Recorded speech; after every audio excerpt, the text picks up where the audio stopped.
What's going on, guys? It's Jimmy here. Welcome to our daily show where we discuss everything going on here in our country and around the world that you need to know about here on a daily basis. We got a lot to talk about here today in this video, including a potential attack on America or Saudi Arabia here that we'll go over here in this video. We actually got lots of things to talk about here for you guys in this video. Also, thanks so much for liking and sharing these videos. It helps YouTube broaden our reach here to new people to watch the show. And if you haven't subscribed, make sure to click the subscribe button down below. It's completely free to do so. This way you won't miss out on new videos that come out here on our channel every single day. Let's jump right in. We got a lot to talk about. Yeah, the U.S. labor market's still doing very well despite the massive interest rate hikes that we've had go up very quickly. Very quickly. We just had yet another interest rate hike here from the Federal Reserve and Jerome Powell, the Federal Reserve Chairman, of 0.75%, sending interest rate hikes here soaring, which is going to raise interest rates on credit cards, home mortgages, cars, car loans, pretty much anything with an interest rate here yet again. Jerome Powell says some pain on the horizon. A lot of people already experiencing that pain here now. Yeah, and with credit card interest rates at the highest they have ever been, averaging around 19%, and now set to go even higher with the higher interest rate that they just announced here just a day or so ago. Now going to be edging up near 20%. The highest interest rate cards here are, yeah, you can see these credit cards, 36% First Premier Bank, Total Visa card 35%, and First Access Visa card 35%, with annual fees of $75 also. Yikes. Yeah, watch out for those credit card interest rates going up. So please watch your credit card debt and watch your APRs, because those interest rates are going up as we speak. The average credit card interest rate has gone up about 3% this year and likely will be going up even higher. Both President Joe Biden and former President Donald Trump considering launching their re-election campaigns after the midterms. So both of them have been a little bit quiet on whether or not they're going to or not. But we're starting to see a lot of headlines that they will do it after the midterms here, which is only in a few days. We also just seen here a judge says he will appoint a monitor for former President Donald Trump's company. A judge, here's what the judge said. A Manhattan judge said on Thursday he will appoint an independent monitor, and this is a quote from the judge, to ensure there is no further fraud at former President Donald Trump's company, restricting its ability to freely make deals, sell assets, and change its corporate structure. This is the case where former President Donald Trump pled the Fifth Amendment nearly 450 times in the New York Attorney General's civil probe of his business practices.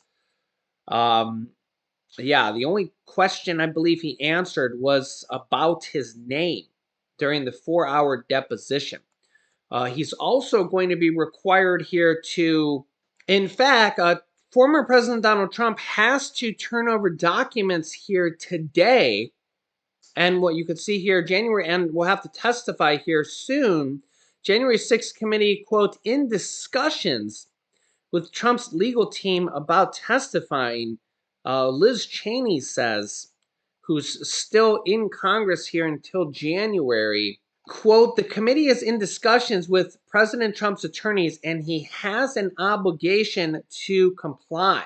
Quote, we treat this and take this very seriously. This is not a situation where the committee is going to put itself at the mercy of Donald Trump in terms of his efforts to create a circus. Trump faces his first deadline this Friday, November 4th. the date the subpoena requires him to turn over documents. The subpoena also requires him to appear for 1 or more days of deposition beginning around November 14th. A top Trump advisor, Kash Patel, will receive limited protection and granted immunity for his testimony in Mar-a-Lago case for the declassified documents. So he will be testifying, and his testimony, we'll have to see what comes of that, and he will be granted immunity for his testimony. This information just came out here as well. So a lot of different stuff going on here. Some members of the GOP, the Republican Party, bracing potentially for a Trump indictment soon after Election Day. Do you think that will happen? You can let me know your thoughts here in the comment section. Do you think they will indict him on charges after the election? You can let me know your thoughts here. The U.S. and Saudi Arabia on high alert after intel and a warning of a potential imminent attack from Iran. Remember here, Iran is supplying Russia with weapons, so they're not exactly friends with the U.S. Well, remember, we're not exactly on friendly terms right now with Saudi Arabia either. Saudi Arabia is kind of teamed up with Russia, but yeah, you could see the headlines here. So there is a potential here for this as, yeah, this is making major headlines right now. So both the U.S. and Saudi Arabia on high alert of a potential imminent Iranian attack. Yeah. Also, new intel here showing that Russian generals are discussing nuclear weapons use in Ukraine. So we actually are getting intel like this of detailed discussions from their generals. It's you would think that this should be stuff that shouldn't be leaked to the public, but apparently we got the information and then the public got the information too. Yeah, so the New York Times is reporting that top Russian military officials have discussed under what circumstances Russia would use tactical nuclear weapons in Ukraine and would start nuclear warfare, and also could potentially start World War III or even a nuclear war, which is not something anybody wants to happen. Multiple senior American officials told the New York Times that Russian officials have recently discussed when and how the Kremlin might use a nuclear weapon, which raised alarms in the Biden administration and should really raise alarms for everybody here in the U.S. Russian President Vladimir Putin has said that Russia would be willing to use tactical nuclear weapons designed to be used on the battlefield to defend Russian territory.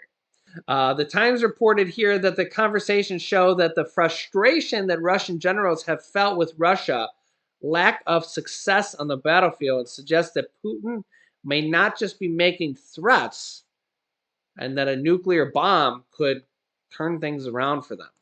Meanwhile, the G20 summit's coming up, and Russia and Vladimir Putin might be going to it. Biden says he really doesn't want to meet with him unless there's like they're going to negotiate terms of like a prisoner exchange or a few things. Vladimir Zelensky, the president of Ukraine here, says that he doesn't want to go either if Putin attends, which shows you here that negotiations for talking this war down are really nowhere close. They don't even want to meet. But really, if you think about this here, if Vladimir Putin was invading the United States, would you want to meet with him? Yeah. So really a tough situation here because yeah, it's really a tough situation. And the problem is that I see some comments in the comment section. Oh, just take them out, just take them out. Because if you do that, Russia could literally just retaliate with nuclear bombs, and then you have a nuclear war. You don't want to have a nuclear bomb situation where anybody's even sending a single nuke, because the world doesn't want that. The world didn't. Remember, Russia has like 6,000 nuclear bombs. I mean, so does the U.S., but it's not like, oh, let's see who has more nukes. And we don't want to even see a single nuke go. I mean, remember what happened in World War II, how devastating that was. Um, it's just not something we want to see. So, yeah, just, and I mean, I understand Zelensky's position, because it's like this Russia's invading their country. They're literally shooting apartment buildings and hospitals and on a daily basis. So would you want to, I mean, what are you going to do? Walk up to him and shake his hand? Like, what would you say to him? Like, I mean, clearly the guy's not going to stop. I mean, they're just literally shooting missiles at people's homes every day. I mean, they're shooting like civilian targets every single. Like, what would you even say to the guy? I mean, you let me know in the comment section. Like, if you were Zelensky, like, what would you, if, and oh, look, there's Putin right there. What would you say? Like, it's not like you can have a civil conversation with him. And the problem is like, if you're in the same room and tempers flare, that could literally make things a lot worse. So I don't know. And the problem is like, we're going to be here in 2023 here soon. This war could be literally going on all next year. And that just means higher gas prices, higher oil prices, higher food prices across the world. Yeah. And of course, the looming threat of nuclear war. Because again, this is kind of how World War II, remember World War II kind of dragged on, and then the US got sucked into it. I mean, we know Pearl Harbor, and then, the nuclear bombs and all, all this stuff. Like, so we're walking a very thin line here, preventing nuclear war and the US from being involved in it more so than we are. You can let me know your thoughts here in the comments, but I'll keep you up to date here on all this stuff going on here in our country on a daily basis. So if you haven't yet, make sure to click the subscribe button down below, and then the bell icon is completely free to do so. This way you won't miss out on new videos coming out here on a daily basis. You can click this video here to see there's $13 billion of assistance going out to Americans in utility assistance and energy assistance that you can apply for now. And here's my newest videos on stimulus checks going out to millions of Americans that you might not even know about. So click on one of those videos next. Thanks for watching, guys, and I will see you in the next video.